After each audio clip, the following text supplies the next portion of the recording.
On the 11th of February, 2026, an 11-year-old boy in Malaysia took his last breath inside a hospital in Kajang, Selangor, after allegedly being given liquid methadone by his own mother. Tonight, his story. Kajang is a town located in the state of Selangor in Malaysia, situated approximately 17 miles south of the national capital, Kuala Lumpur.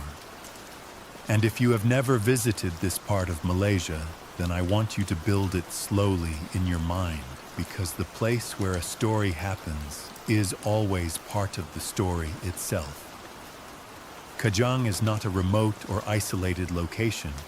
It is a connected and relatively prosperous town that sits within the Greater Klang Valley Metropolitan Corridor, one of the most densely populated and economically active regions in all of Southeast Asia.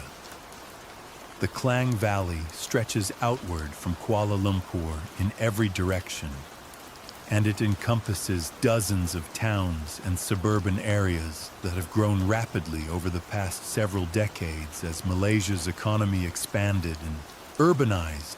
And Kajang sits comfortably within this network of connected communities. It has its own hospitals and schools and shopping centers and police stations and all of the infrastructure that a modern Malaysian town requires. It is known across Malaysia somewhat affectionately for one particular thing: its satay, the grilled skewered meat dish that has made Kajang famous among Malaysians as a culinary destination. And this small cultural fact is worth mentioning, not because it is directly relevant to tonight's case, but because it reminds us that Kajang is a living place, a place with identity and culture and community, a place where ordinary families go about their ordinary lives in the way that ordinary families do everywhere in the world. The town has a population that reflects the broader multicultural character of Malaysian society, with Malay, Chinese, and Indian communities living and working alongside one another in the particular Malaysian configuration that has defined the country's social fabric since independence in 1957. Selangor itself is the most populous state in Malaysia, and it surrounds the federal territory of Kuala Lumpur on three sides, making it effectively the suburban and industrial heartland of the entire country. The state has its own government and its own police force, the Selangor Police, which operates under the Royal Malaysia Police, and which would become central to the investigation into what happened on the morning of February the 11th. Within Kajang, there is a neighborhood called Sungai Ramal Buru, and it is in a house in this neighborhood that the events of that Wednesday morning took place. Sungai Ramal Buru is a residential area, the kind of area where houses sit close together and neighbors are aware of one another's comings and goings, where children play in the streets in the late afternoon, and where the sounds of family life drift through open windows in the evening. It is an ordinary neighborhood in an ordinary town. And on an ordinary Wednesday morning in February, it became the site of something that was neither ordinary nor acceptable nor forgivable. And we will get there. But first we need to stay with the place a little longer, because Kajang and Sungai Ramal Buru are not just coordinates on a map. They are the world that three children called home, the world that three brothers woke up in every morning and moved through every day. And that world deserves to be understood before we begin to understand what happened inside it. The child at the center of tonight's story was 11 years old, and his name has not been released by Malaysian authorities or media as of the most recent reporting on this case, which is a practice that reflects the particular sensitivity with which Malaysian law and Malaysian journalism approach cases involving child victims, and we will respect that practice here. We will refer to him simply as the 11-year-old, not because his anonymity diminishes him, but because in this case the protection of his identity is itself a form of dignity. 11 years old in Malaysia means a child in Standard 5 or Standard 6 of primary school, which in the Malaysian education system is the penultimate or final year before the transition to secondary school. It is an age of growing independence and growing awareness, an age when children begin to understand the wider world beyond their immediate family and neighborhood, when friendships begin to matter in new and deeper ways, when academic pressures begin to take on a more serious character as the UPSR examination, the primary school achievement test, looms on the horizon. 11 is an age of football games after school and late afternoons spent with friends and the particular kind of Malaysian childhood that is shaped by the rhythms of a warm and tropical climate, by the calls of the azan echoing from nearby mosques, by the smell of food cooking in the evening from the warungs and restaurants that line every Malaysian street, by the noise and color and energy of a society that is young and growing and full of the particular vitality that comes from being at the intersection of so many different cultures and traditions. The 11-year-old had two younger brothers, one aged 9 and one aged 5. And the presence of these two younger siblings is an important part of understanding the full picture of what happened on February the 11th. Because whatever the 11-year-old experienced in that house in Sungai Ramal Buru, his brothers experienced it alongside him. The 9-year-old and the 5-year-old were part of the same household, part of the same daily routines, part of the same family structure that would ultimately prove to be the source of the greatest danger they had ever faced. 3 brothers in a house in Kajang. 3 children who woke up on a Wednesday morning not knowing that this particular Wednesday would be different from every Wednesday that had come before it. And I want you to hold that image for a moment. 3 boys in a house.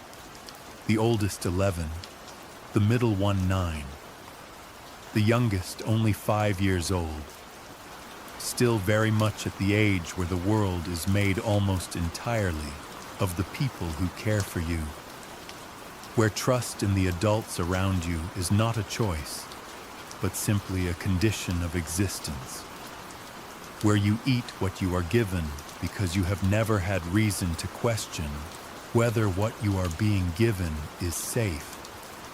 And it is that trust, that absolute and innocent trust, that makes what happened to these 3 children so difficult to sit with. Because trust is supposed to be the foundation of a family, and in this family, it became the mechanism of harm. The household in Sungai Ramal Buru was home to these 3 children and their parents, a mother aged 35 and a father aged 44. And before we discuss what happened on February the 11th, I want to spend some time with the concept of what a home is supposed to be and what this home may have been in the weeks and months before that Wednesday morning. Because the events of that day did not emerge from a vacuum. They emerged from a context, from a set of circumstances and choices and conditions that had been building over time. Methadone is an opioid medication, and its presence in a family home with 3 young children raises immediate questions about the history and circumstances of the adults in that household. Methadone is not a medication that most people encounter in their daily lives. It is not the kind of drug that someone picks up at a pharmacy for a headache or a cold. It is a controlled substance that is dispensed under strict medical supervision for two specific purposes. The first is the management of moderate to severe chronic pain when long-term, around-the-clock relief is required. And the second, which is perhaps more widely known, is the treatment of opioid use disorder.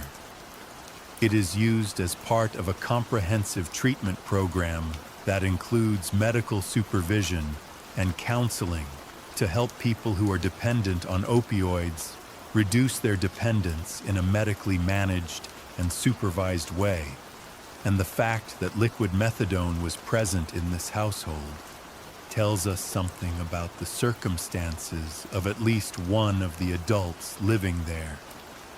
It tells us that someone in that house had a relationship with opioid medication serious enough to require methadone as part of their treatment or management. And whatever the specific circumstances of that relationship, its consequences on the morning of February the 11th would prove catastrophic for 3 children who had no understanding of what methadone was or what it could do to a child's body. On the morning of Wednesday, the 11th of February, at a house in Sungai Ramalburu in Kajang, 3 boys were allegedly given liquid methadone by their mother. And the word allegedly is used here in its precise legal sense, because the investigation is ongoing and the legal process has not yet produced a formal verdict. But the circumstances as reported by Malaysian police and media are stark, and they point in a direction that requires no speculation to understand. The 3 children were brought to Tengku Permaisuri Norashikan Hospital in Kajang at approximately 7:50 in the morning, which is a time that speaks its own language. 7:50 in the morning is before school. It is the hour when children in Malaysia are typically eating breakfast or putting on their uniforms or gathering their school bags. It is not the hour when children are normally brought to hospital emergency departments. And the fact that all 3 children arrived together at that hour suggests that whatever happened to them happened in the household before the day had properly begun. The hospital that received them, Tengku Permaisuri Norashikan Hospital, is the main public hospital serving the Kajang area, and it is equipped to handle serious medical emergencies. And what arrived at its doors that Wednesday morning was serious in every sense of that word. The 3 boys were in a condition that required immediate medical attention, and the medical team that received them understood quickly that what they were dealing with was not an accident in any ordinary sense, that the presentation of 3 children from the same household with the same type of medical crisis pointed towards something that required not just medical intervention, but police involvement as well. And so at around 9 in the morning, a medical officer at the hospital contacted the Kajang District Police Headquarters, known in Malaysia as the IPD or Ibu Pejabat Police Daerah, to report what had been found. And with that phone call, the formal investigation into what had happened to these 3 children began. To understand the medical severity of what these children experienced, it is necessary to understand what methadone does to the human body, and what it does with particular and devastating efficiency to the body of a child. Methadone is an opioid, which means it belongs to the same class of drugs as morphine, heroin, oxycodone, and fentanyl. It works by binding to the opioid receptors in the brain and the central nervous system.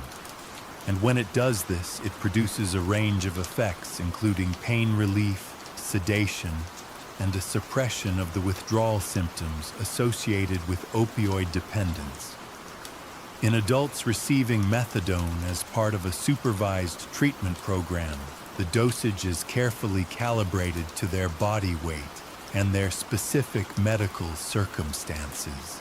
And even then, it requires careful monitoring because methadone has a long half-life, meaning it stays active in the body for a significantly longer period than many other opioids, which makes it particularly dangerous in cases of overdose because the effects can continue to build even after the drug has been ingested. In a child's body, the effects of opioid medication are dramatically amplified because children's bodies are smaller, their organ systems are still developing. Their liver and kidneys process substances differently from adult organs, and their respiratory systems are far more vulnerable to the respiratory depression that opioids cause. Respiratory depression means a slowing of the breathing, a reduction in the rate and depth of each breath. And in severe cases, it means breathing that slows to the point where the body can no longer deliver sufficient oxygen to the brain and the vital organs. And this is how opioid overdose kills. It does not kill loudly or dramatically, it kills quietly, through a progressive slowing of the breath that in a sleeping or sedated person can look from the outside like nothing more than deep sleep until it is too late. And for an 11-year-old boy who had been given a dose of liquid methadone calibrated for an adult, or perhaps simply administered without any calibration at all, this mechanism of harm was swift, and it was final. The medical officer's call to the Kajang IPD at 9 in the morning set in motion a police response that was immediate and that quickly rose to the level of the Selangor State Police, with Selangor Police Chief Datuk Shazeli Kahar becoming the public face of the official response to this case. Datuk Shazeli spoke to Bernama, the Malaysian national news agency, on the same Wednesday that the children were brought to hospital, and his statement was direct and unambiguous. He confirmed that one child had died while 2 others were receiving treatment in hospital, and he confirmed that a 35-year-old suspect had been detained in Kajang. The suspect at that point was identified as the mother of the children, and the speed of her detention reflects the clarity with which investigators understood the direction of the evidence from the very beginning. Because when 3 children from the same household are brought to hospital in the same condition at the same time on the same morning, the question of what happened to them and who was responsible for it does not remain open for very long. The investigation that followed the initial detentions was multifaceted, and it involved several parallel streams of inquiry. Forensic investigators were working to establish the exact substance that had been administered to the children and the quantities involved. Interviewing teams were taking statements from anyone connected to the household. Medical staff were being interviewed about what they had observed when the children arrived, and legal specialists within the police department were working to identify the appropriate charges under Malaysian law for what had allegedly been done. The father of the children, aged 44, was also arrested in connection with the case, making both parents subjects of the investigation, and the arrest of both parents rather than just the mother tells us that investigators were looking at the full circumstances of the household and not simply at the immediate actions of a single individual. The question of how liquid methadone came to be present in a house with 3 young children, who had obtained it, and how and under what circumstances, was central to the investigation, and Malaysian newspaper Berita Harian reported that police were actively investigating the motives behind what had happened and examining how the drugs had been obtained, which suggests that the investigation extended beyond the question of what was done on the morning of February the 11th to the broader question of the history and circumstances of the household. Malaysian law takes a serious view of crimes against children, and the legal framework available to prosecutors in a case like this one is substantial and provides for significant penalties for those found guilty. The primary legislation governing child protection in Malaysia is the Child Act of 2001, which is a comprehensive piece of legislation that establishes the rights of children in Malaysia and provides for the criminal prosecution of those who abuse, neglect, or endanger children. Under the Child Act, the definition of harm is broad and encompasses physical harm, emotional harm, and harm caused by neglect. And the penalties available under the Act include imprisonment and fines that reflect the seriousness with which Malaysian law treats crimes against children. In addition to the Child Act, prosecutors in a case involving the death of a child would also be considering charges under the Penal Code of Malaysia, which provides for charges ranging from culpable homicide not amounting to murder itself, depending on the specific circumstances and the evidence of intent.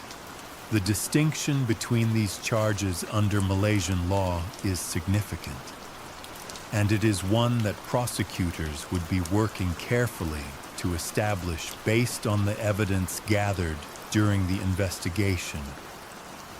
The question of whether the administration of methadone to these children was an act of deliberate harm or an act of criminal negligence or something else entirely is a question that the Malaysian legal system will need to answer in the course of a formal trial.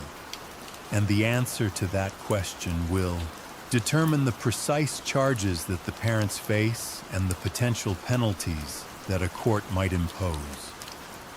What is not in question is that 3 children were harmed, that one of them died, and that the substance that caused their harm was an adult opioid medication that had no business being administered to any child under any circumstances. And the Malaysian legal system has both the framework and the responsibility to ensure that this case is prosecuted with the full seriousness it deserves. The public reaction in Malaysia to this case was swift and significant. Bernama, the national news agency, covered the story as a major news item from the moment of the first police statements. The Straits Times, which is one of the most widely read English-language newspapers in Southeast Asia with a large Malaysian readership, reported on the case with detailed coverage of the police response and the medical condition of the surviving children. And Berita Harian, one of Malaysia's most prominent Malay-language newspapers, reported additional details about the investigation, including the police inquiry into the acquisition of the drugs. The reaction of ordinary Malaysians to this story reflected the deep distress that cases of child harm provoke in Malaysian society. A society that places enormous cultural and religious value on the protection and nurturing of children. In Malaysia, the family is understood as the foundational unit of society, and the protection of children within the family is seen as a sacred responsibility. And when that responsibility is violated in the way it was violated in Sungai Ramal Buru on February the 11th, the response of the public reflects a collective sense of grief and outrage that goes beyond the individual case and speaks to a broader anxiety about the vulnerability of children in domestic settings where the adults who should protect them are instead the source of the greatest danger. Social media in Malaysia amplified the coverage of this case, and the discussion that followed touched on issues of drug use within families, the availability of methadone and the systems that govern its distribution, the adequacy of child protection services, and their capacity to identify and intervene in households where children are at risk, and the question of what support systems exist for families dealing with opioid dependence that might prevent tragedies of this kind from occurring in the first place. The question of drug use in the home and its impact on children is one of the most difficult and important aspects of this case, and it deserves careful and compassionate attention. Opioid dependence is a medical condition. It is a condition that affects the brain in ways that can profoundly alter a person's judgment, their priorities, their capacity to fulfill the responsibilities of parenthood. And it is a condition that is found in families at every level of Malaysian society, and indeed at every level of society across the world. The existence of a methadone treatment program in Malaysia reflects the country's recognition that opioid dependence requires medical intervention and that punishing addiction without treating it does not protect communities or families, but the treatment of opioid dependence must always be accompanied by attention to the safety of any children in the household of the person being treated. And this is an area where the systems of support and monitoring that surround methadone treatment programs have a specific and critical responsibility.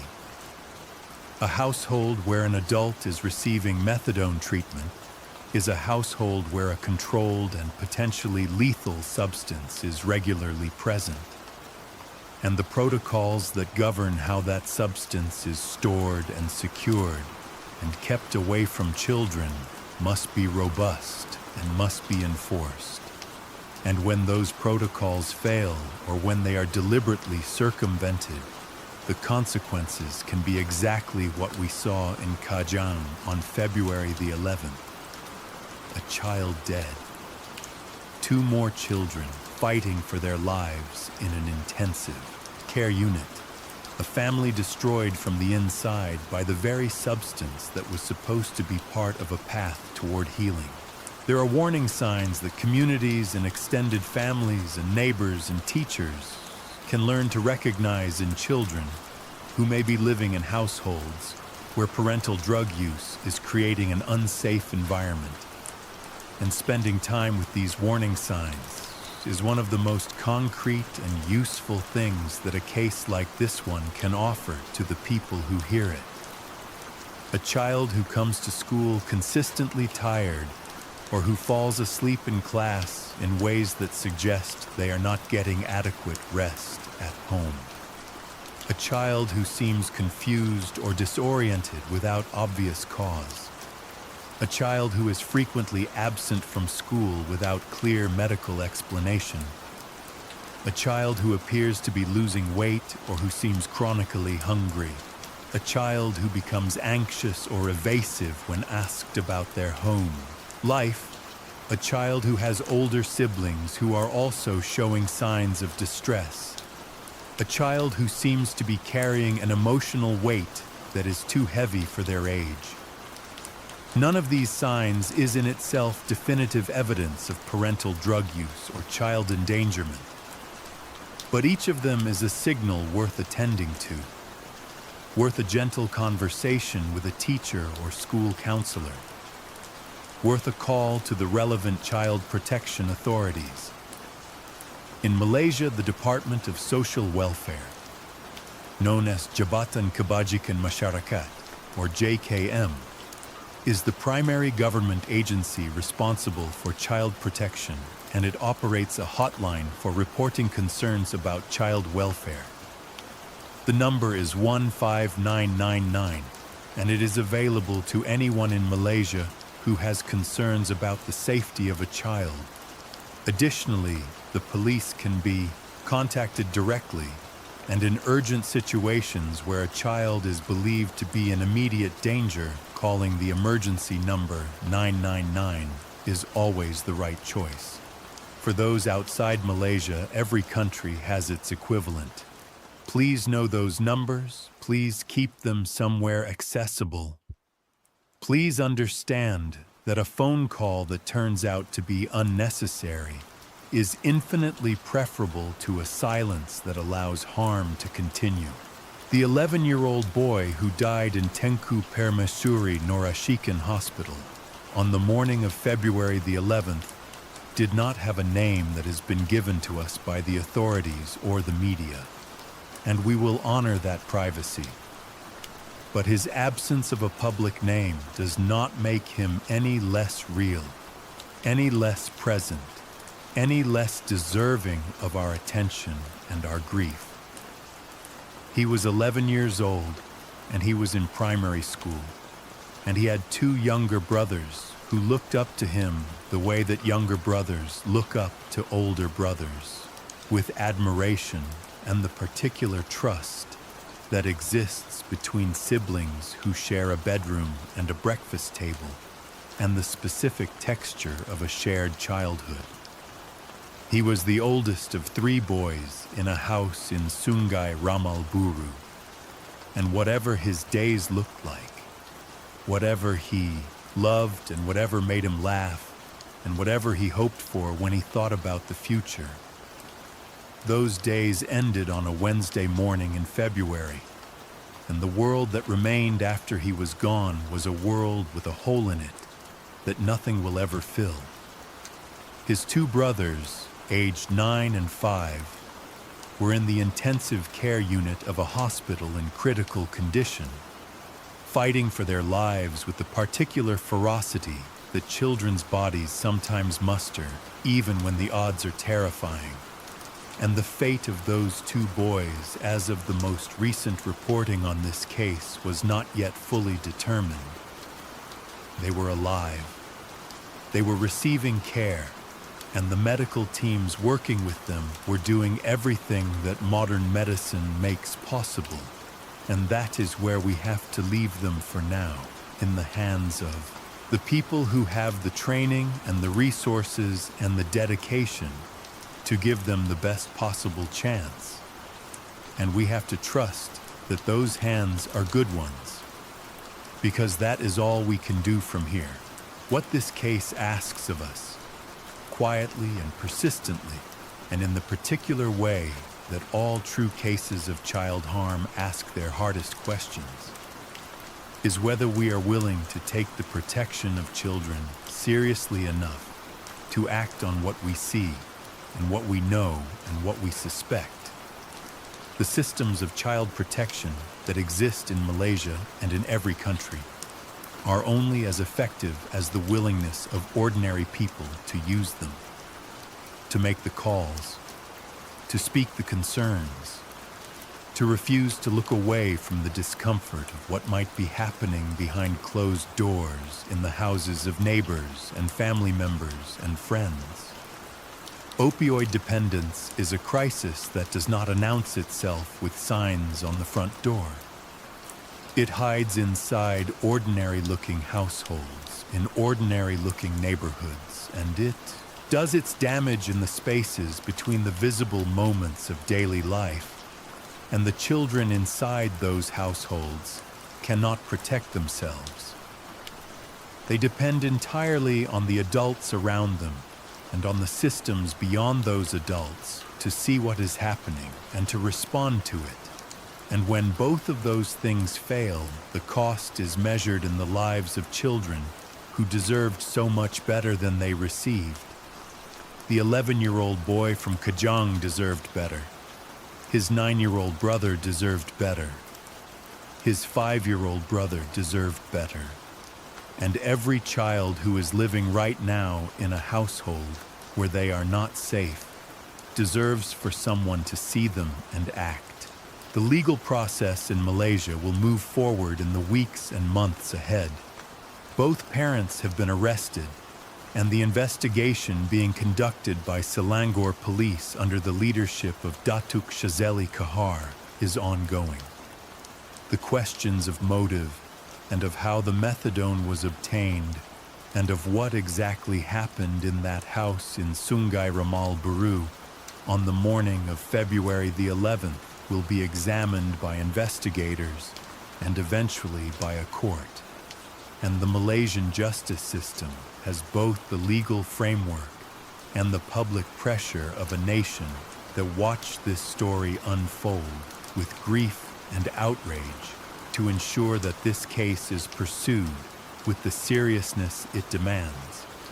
For those following this case, the most reliable sources of ongoing coverage are Bernama, The Straits Times, and Berita, Harian, all of which have demonstrated a commitment to covering this story with the detail and care it requires, and all of which will continue to report on developments as the investigation and legal proceedings move forward.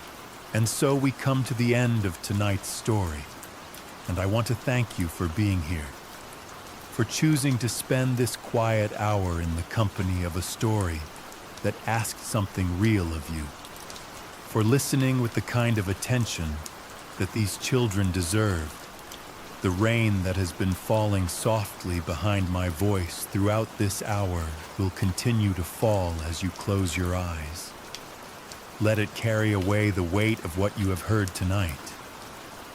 Let it wash gently over the parts of you that this story has touched. Sleep well. Rest as deeply as your body allows. Somewhere in Kajang, the night is warm and the streets are quiet, and 3 children are remembered. The eldest of them is gone, but he is not forgotten. He existed fully and completely in the way that all children exist, and his life had value that no tragedy can erase. And his 2 brothers are alive and fighting, and the world is holding its breath for them. Good night. I will be here tomorrow night.